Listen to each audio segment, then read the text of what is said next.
नमस्कार विद्यार्थियों, मैं हूं रीटा रहेजा, गवर्नमेंट कॉलेज श्री करणपुर से। विद्यार्थियों, आज मैं जिस टॉपिक के बारे में आपको बताने जा रही हूं वो है अलाउद्दीन खिलजी। अलाउद्दीन खिलजी की दक्षिण नीति के बारे में जानने से पहले हम अलाउद्दीन के बारे में थोड़ा सा परिचय जानेंगे। अलाउद्दीन खिलजी सुल्तान जलालुद्दीन के भाई शिहाबुद्दीन का लड़का था। उसका जन्म 1266-67 ईस्वी में हुआ था।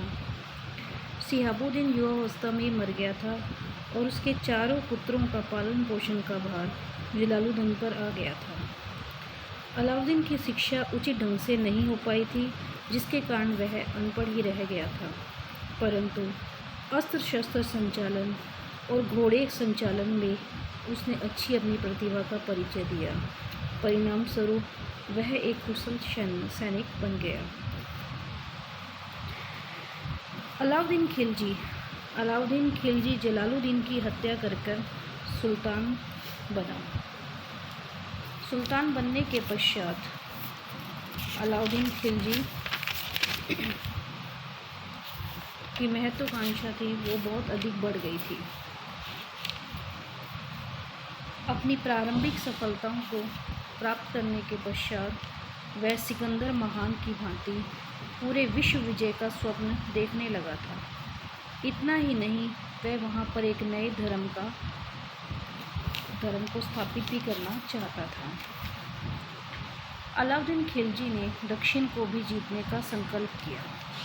वह दिल्ली का पहला सुल्तान था जिसने विंध्याचल पर्वतों को पार करके दक्षिण प्रायद्वीपों को जीतने का प्रयत्न किया। जिस समय अलाउद्दीन खिलजी ने दक्षिण भारत पर विजय अभियान चलाने का सोचा, उस समय दक्षिण भारत में 4 शक्तिशाली राज्य मौजूद थे, जो थे नंबर 1 पश्चिम में देवगिरी का यादव राज्य, जिसमें महाराष्ट्र सम्मिलित था और देवगिरी आधुनिक दौलताबाद जिसकी राजधानी थी। नंबर 2 पूर्व में तेलंगाना का काकतीय राज्य जिसकी राजधानी वारंगल थी। नंबर 3 कृष्णा नदी के दक्षिण में स्थित होयसल राज्य जिसमें आधुनिक मैसूर तथा कुछ अन्य राज्य जिले सम्मिलित थे, जिसकी राजधानी द्वार समुद्र थी। नंबर 4 सुदूर दक्षिण का पांड्य राज्य जिसकी राजधानी मदुरा थी। अब हम जानने का प्रयत्न करेंगे कि अलाउद्दीन खिलजी दक्षिण भारत को क्यों जीतना चाहता था, उसके पीछे जीतने का उसका उद्देश्य क्या था। अलाउद्दीन खिलजी उत्तरी भारत को जीतकर उस पर सीधा शासन करना चाहता था, किंतु दक्षिण भारत के राज्यों के संबंध में उसकी नीति इस सबसे भिन्न थी। वह केवल इतना ही चाहता था कि दक्षिण के सभी शासक उसकी अधीनता को स्वीकार कर लें और उसको समय समय पर वार्षिक कर भेजते रहें। अधीनता स्वीकार करने की शर्त पर वह उनके राज्य उनको अधिकार में छोड़ने को तैयार था। उसका मुख्य उद्देश्य उन प्रदेशों से अधिक धन वसूल करना था। दक्षिण अभियान के विजय के क्रम में सबसे पहले हम देवगिरी का अध्ययन करेंगे। देवगिरी पर विजय 1303 ईस्वी में सुल्तान ने मलिक काफूर को देवगिरी के खिलाफ भेजा, क्योंकि देवगिरी का शासक रामचंद्र देव 3 वर्षों से खिराज, जिसे कर भी कहा जाता था, वो नहीं भेज रहा था। इसके अलावा रामचंद्र देव ने गुजरात के शासक कर्ण बघेला को अपने यहाँ शरण दे रखी थी। सुल्तान ने मलिक काफूर को यह भी आदेश दिया कि वह कर्ण बघेला की पुत्री देवल देवी को दिल्ली भेजे, क्योंकि उसकी माँ कमला देवी उससे मिलना चाहती है। जब अल्प खां मलिक काफूर की सहायता के लिए आ रहा था तो रास्ते में देवल देवी उनके हाथों में पड़ गई। उसने देवल देवी को दिल्ली भेज दिया, जहाँ सुल्तान ने उसका विवाह अपने पुत्र खिज्र खां से कर दिया। मलिक काफूर के देवगिरी पहुंचने पर रामचंद्र देव ने आत्मसमर्पण कर दिया। मलिक काफूर उसे दिल्ली ले आया। सुल्तान ने उसे राय रायन की उपाधि दी व चंदोवा देकर उसको सम्मानित किया। उसने उसे 1 लाख सोने के टंके भी दिए। इसके अतिरिक्त नवसारी का जिला भी निजी जागीर के रूप में रामचंद्र देव को दे दिया। लेकिन रामचंद्र देव ने अलाउद्दीन के आक्रमण से मजबूर होकर प्रतिवर्ष एलिचपुर की आय भेजने का वादा किया। दक्षिण भारत की विजय के क्रम में दूसरा राज्य होयसल राज्य था। 1310 ईस्वी में सुल्तान ने तीसरी बार मलिक काफूर को दक्षिण भेजा। होयसल राज्य का राजा वीर बल्लाल इस समय पांड्य राज्य के गृह युद्ध में वीर पांड्य की सहायता के लिए दक्षिण गया हुआ था। शत्रु के आक्रमण की सूचना प्राप्त होती वह शीघ्रता से द्वार समुद्र आया, जो इस राज्य की राजधानी थी। उसने युद्ध किया, लेकिन विजय की आशा न देखकर उसने संधि कर ली। काफूर ने राजधानी को लूटा और मंदिरों को ध्वस्त कर दिया। वीर बल्लाल ने विशाल धन राशि देकर सुल्तान की अधीनता को स्वीकार कर लिया। दक्षिण विजय के अगले क्रम में तेलंगाना की विजय आती है। विद्यार्थियों, अलाउद्दीन के समय दक्षिण में सबसे पहला आक्रमण तेलंगाना पर किया गया था। 1308 ईस्वी में सुल्तान ने मलिक काफूर को तेलंगाना राज्य पर आक्रमण करने के लिए भेजा। 1303 ईस्वी में अलाउद्दीन ने तेलंगाना विजय का प्रयास किया था, जो असफल रहा। तेलंगाना की राजधानी उस समय वारंगल थी और इस समय प्रताप रुद्रदेव द्वितीय वहाँ पर राज्य कर रहा था। इस अभियान का प्रामाणिक वर्णन खुसरो के खजाइन उल फतू से भी मिलता है। प्रताप रुद्रदेव ने रक्षात्मक युद्ध नीति को अपनाया और छापामार युद्ध किया। जब उसे यह मालूम हुआ कि शत्रु धन लेकर वापस लौट जाएगा, तो उसने संधि करना उचित समझा और प्रताप रुद्रदेव द्वितीय ने अपनी एक सोने की मूर्ति बनवाकर और उसके गले में सोने की जंजीर डालकर आत्मसमर्पण हेतु मलिक काफूर के पास भेजा। इसी अवसर पर प्रताप रुद्रदेव ने मलिक काफूर को संसार प्रसिद्ध कोहिनूर हीरा दे दिया। जियाउद्दीन बर्नी लिखता है कि काफूर सोना, चांदी, जवाहरात की संपत्ति को 1000 ऊँटों पर लादकर दिल्ली लाया। अगला इस क्रम में है पांड्य राज्य। द्वार समुद्र से मलिक काफूर ने पांड्य राज्य के लिए प्रस्थान किया, जो दक्षिणी प्रायद्वीप के अंतिम छोर पर स्थित था। इस समय पांड्य राज्य में 2 भाइयों सुंदर पांड्य और वीर पांड्य के बीच गृह युद्ध हो रहा था। सुंदर पांड्य ने मलिक काफूर से मदद मांगी। जब मलिक काफूर ने राजधानी मदुरा पर आक्रमण किया, तो वीर पांड्य उस समय वहां से भाग गया।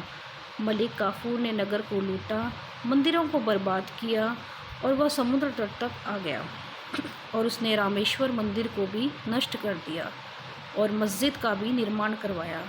लेकिन पांड्य राजाओं ने अलाउद्दीन का कभी आधिपत्य स्वीकार न किया और न ही कोई कर दिया। धन की दृष्टि से पांड्य राज्य पर किया गया आक्रमण मलिक काफूर का सबसे सफल आक्रमण था। वुलजगी हेक लिखते हैं कि काफूर इतनी विशाल संपत्ति दक्षिण से लेकर आया था, जितनी इससे पहले कभी भी नहीं आई थी। उसके साथ 321 हाथी, 20,000 घोड़े, 2,750 पौंड सोना, 500 मन जवाहरात थे। इसी क्रम में विद्यार्थियों, अगला अध्ययन हम करेंगे देवगिरी पर पुनः आक्रमण। 1309-10 ईस्वी में देवगिरी के शासक रामचंद्र की मृत्यु के पश्चात उसका पुत्र शंकरदेव शासक बना। वह अलाउद्दीन खिलजी का कट्टर विरोधी था, इसीलिए उसने गद्दी पर बैठते ही उसको कर देना बंद कर दिया। इसलिए 1313 ईस्वी में सुल्तान ने शंकरदेव को दंड देने के उद्देश्य से मलिक काफूर को भेजा। इस आक्रमण का एक दूसरा कारण यह भी था कि वारंगल के प्रताप रुद्रदेव ने सुल्तान को लिखा था कि मेरी राजधानी दिल्ली से बहुत दूर है, इसीलिए कृपया करके किसी पदाधिकारी को कर लेने यहीं भेज दीजिए। काफूर देवगिरी पहुंचा शंकर देव युद्ध में हारा और मारा गया। काफूर ने देवगिरी पर अधिकार कर लिया। इसके पश्चात उसने गुलबर्गा, कृष्णा, तुंगभद्रा का क्षेत्र, रायचूर, मुदगल पर भी अपना अधिकार कर लिया। देवगिरी का राज्य हरपाल देव को लेकर दिल्ली वापस आ गया। तो ये था विद्यार्थियों अलाउद्दीन खिलजी के दक्षिण आक्रमण का वर्णन। अब हम यहाँ पे अलाउद्दीन जो खिलजी है उसकी दक्षिण नीति की समीक्षा करते हैं। समीक्षा में कुछ इतिहासकारों का इस बारे में कुछ यह मत है कि जो अलाउद्दीन जो है वो दक्षिण भारत में अपनी अधीनता को बनाए रखने में कामयाब नहीं हो सका और उसकी दक्षिण नीति को हम सफल नहीं मान सकते। इनमें से कुछ विद्वानों का यह कहना है कि देवगिरी और होयसल के राज्यों ने भी दिल्ली का सहयोग किया, परंतु जो तेलंगाना राज्य है उसकी स्वामी भक्ति और पांड्य राज्य ने उसकी अधीनता को कभी स्वीकार नहीं किया।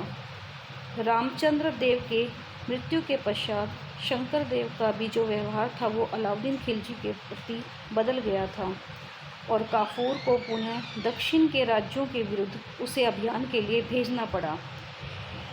विद्यार्थियों, इसके विपरीत कुछ जो इतिहासकार हैं उनका यह मानना है कि अलाउद्दीन खिलजी दक्षिण भारत में अपने उद्देश्य को प्राप्त करने में काफ़ी हद तक सफल रहा।